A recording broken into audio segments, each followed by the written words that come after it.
আসসালামু আলাইকুম এভরিওয়ান, কেমন আছেন সবাই? আজকে আসর নামাজের পরে আমার আব্বা ছাদে বসে গম বাজতেছিল। দেখেন ছাদের পরিবেশটা কত সুন্দর লাগতেছে। এখানে আমার মেয়ে দুষ্টুমি করতেছিল। ছাদের মধ্যে অনেক বড় একটা প্লেস, ও এখানে দৌড়াদৌড়ি করতেছিল। এই যে আমার আব্বা এখানে বেগুনের চারা নিয়ে আসছে, তারপর এখানে আছে মরিচ গাছ, তারপর পুঁইশাকের চারা আছে। পুঁইশাকের গাছ থেকে বিচি বের হয়েছে, এগুলো পাকার সময় হয়ে গেছে। কারা কারা ছাদ বাগান করতে খুব পছন্দ করেন।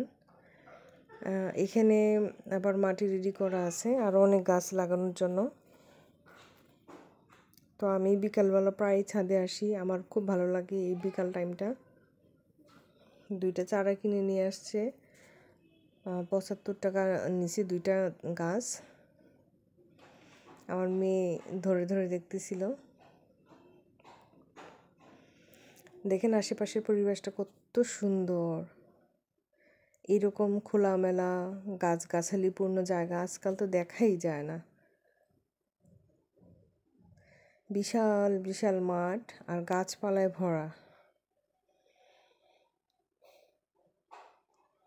দেখেন আশেপাশে কত গাছ। কাঁঠাল গাছ ছিল এখানে, 2-3টা কাঁঠালের গাছ ছিল।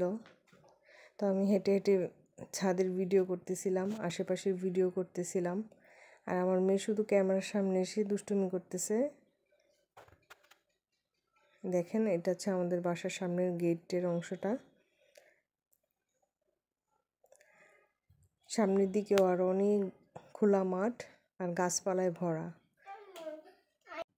ভিডিওতে একটি বিল্ডিং দেখতে পাচ্ছেন, এটা হচ্ছে 15 তলা কি আরও বেশি হতে পারে বিল্ডিংটা। এটা একটা হোটেল হবে।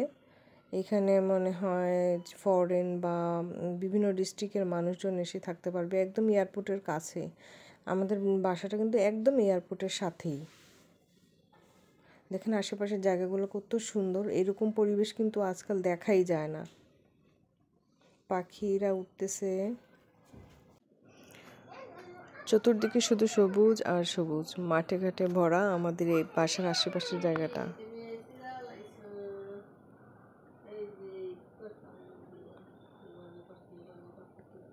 আশেপাশে দেখেন কত বড় বড় গাছ।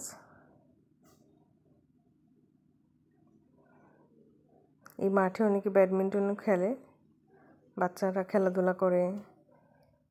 প্রায় সন্ধ্যা হয়ে আসছে তো সেই জন্য এখন আর ভালোভাবে বোঝা যাচ্ছে না। আর আমার আব্বার গম বাছা প্রায় শেষ।